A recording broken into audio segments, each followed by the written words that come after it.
जहां एक तरफ भारत में अब टेस्ला पहुंच रही है पहली बार, तो वहीं दूसरी तरफ पाकिस्तान को एक झटका भी लगा है। जानेंगे जियोपॉलिटिक्स में क्या कुछ चल रहा है। हमेशा की तरह जानने को मिलेगा बहुत कुछ। आइए जानते हैं इन खबरों को विस्तार से। टेस्ला विश्व की अग्रणी इलेक्ट्रॉनिक वाहन निर्माता कंपनी जुलाई 2025 में मुंबई में अपने पहले शोरूम के साथ भारत में प्रवेश करने जा रही है। ये भारत के ऑटोमोटिव क्षेत्र के लिए एक महत्वपूर्ण क्षण है, क्योंकि भारत विश्व का तीसरा सबसे बड़ा कार बाजार है। टेस्ला का ये पहल ऐसे समय में हो रही है जब यूरोप और चीन जैसे प्रमुख बाजारों में कंपनी की बिक्री में कमी आ गई है। मुंबई के बाद टेस्ला नई दिल्ली में भी शोरूम खोलेगी। कंपनी ने भारत में अपनी शुरुआत के लिए मॉडल Y SUV को चुना है, जिसे चीन के संघाई कारखाने से आयात किया गया है। हालांकि भारत में 70% से अधिक आयात शुल्क के कारण इसकी कीमत प्रीमियम होगी, जो लगभग 48 लाख से अधिक होने की उम्मीद है। ये कदम टेस्ला के CEO एलन मस्क और PM मोदी के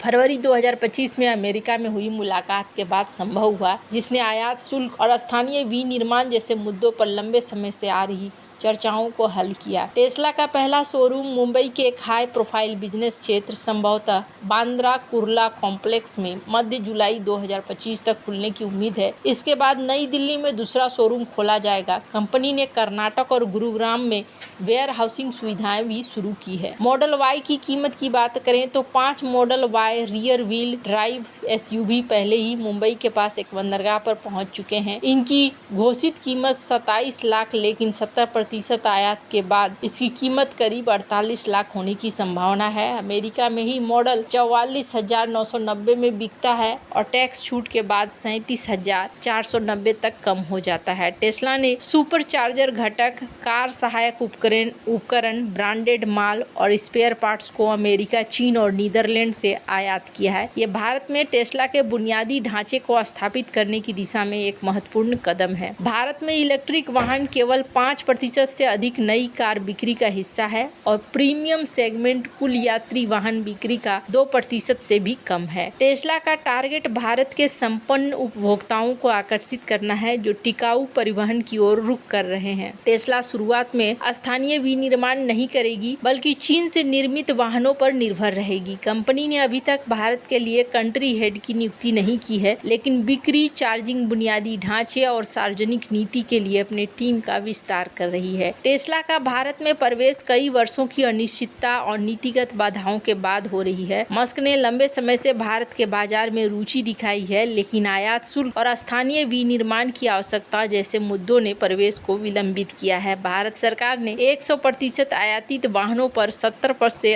100% का शुल्क लगाया है, जो टेस्ला जैसे प्रीमियम ब्रांड्स के लिए चुनौती है। इसके अलावा सरकार ने EV निर्माताओं और स्थानीय प्रोडक्ट की मांग की है, ताकि मेक इन इंडिया के पहल को बढ़ावा मिले। 2016 में टेस्ला ने भारत में मॉडल 3 की प्री बुकिंग शुरू की थी, जिसमें हजारों भारतीय ग्राहकों ने 1 लाख राशि जमा कर बुकिंग की थी। उस समय मस्क ने ट्विटर पर कहा था, टेस्ला जल्द ही शोरूम खोलेगी। हालांकि आयात शुल्क और स्थानीय उत्पादन की कमी, नीतिगत अस्पष्टताओं के कारण टेस्ला ने भारत में लॉन्च नहीं किया। 2022 तक कई ग्राहकों ने अपनी जमा राशि वापस मांगी और टेस्ला को रिफंड करना पड़ा। इस घटना ने भारत में टेस्ला की विश्वसनीयता पर सवाल उठाया और दिखाया कि नीतिगत बाधाएं और बाजार की जटिलताएं वैश्विक ब्रांड्स के लिए कितनी चुनौतीपूर्ण हो सकती है। इसके बाद सरकार ने साल 2024 में EV नीति को संशोधित किया, जिसमें आयात शुल्क में कुछ छूट दी गई, बशर्ते कंपनियां 3 वर्षों के भीतर स्थानीय उत्पादन शुरू करें। मस्क और मोदी की फरवरी 2025 की मुलाकात ने इन मुद्दों को हल करने में महत्वपूर्ण भूमिका निभाई, जिसके बाद टेस्ला ने भारत में अपने कदम तेज किए। टेस्ला का प्रवेश भारत के EV इकोसिस्टम को बढ़ावा देगा और वैश्विक निवेशकों का ध्यान आकर्षित करेगा। ये भारत की मेक इन इंडिया और आत्मनिर्भर भारत पहल के लिए एक जीत है, क्योंकि टेस्ला भविष्य में स्थानीय प्रोडक्शन पर विचार कर सकती है। टेस्ला की उपस्थिति भारतीय EV निर्माताओं जैसे टाटा मोटर्स, महिंद्रा को प्रीमियम सेगमेंट में नवाचार करने के लिए प्रेरित करेगा। भारत ने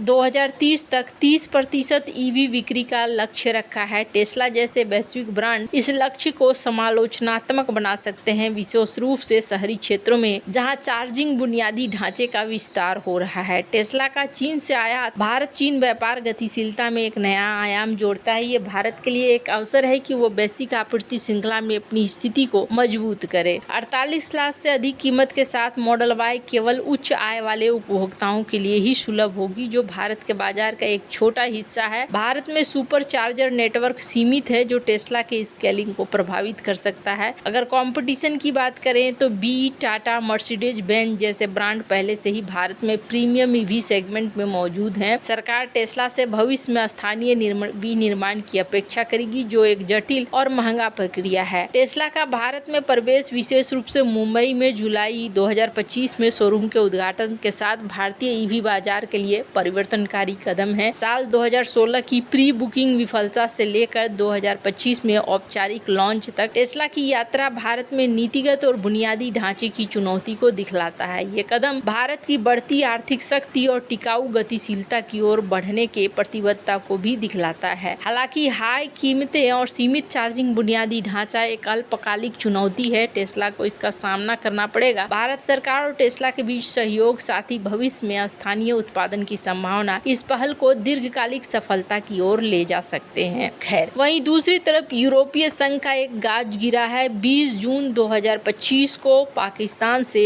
गैर ईंधन इथेनॉल आयात पर टैरिफ छूट को समाप्त कर दिया गया है, जिससे पाकिस्तान के एथेनॉल निर्यात उद्योग को बड़ा झटका लगा है। ये निर्णय यूरोपीय एथेनॉल प्रोडक्टों की शिकायतों के जवाब में लिया गया है, जिन्होंने दावा किया है कि पाकिस्तान से सस्ते आयात की बाढ़ ने यूरोपीय बाजार में कीमतों को दबाया है और गंभीर व्यवधान पैदा किया है। यूरोपीय आयोग के अनुसार 2024 में पाकिस्तान यूरोपीय संघ में गैर ईंधन इथेनॉल को सबसे बड़ा आपूर्तिकर्ता बना, जो कुल आयात का 25% से अधिक हिस्सा था। ये उपाय 2 वर्षों तक प्रभावी रहेगा, लेकिन ईंधन ग्रेड एथेनॉल को इससे छूट दी गई है, जिसमें कुछ चिंताएं पैदा की गई है। यूरोपीय आयोग के आंकड़ों के अनुसार साल 2021 से 2024 के बीच गैर ईंधन एथेनॉल आयात लगभग दोगुना होकर 3,76,000 मीट्रिक टन से 7,26,000 मीट्रिक टन हो गया। पाकिस्तान का योगदान विशेष रूप से उल्लेखनीय है, लगभग 300% तक है, और फिर 2023 में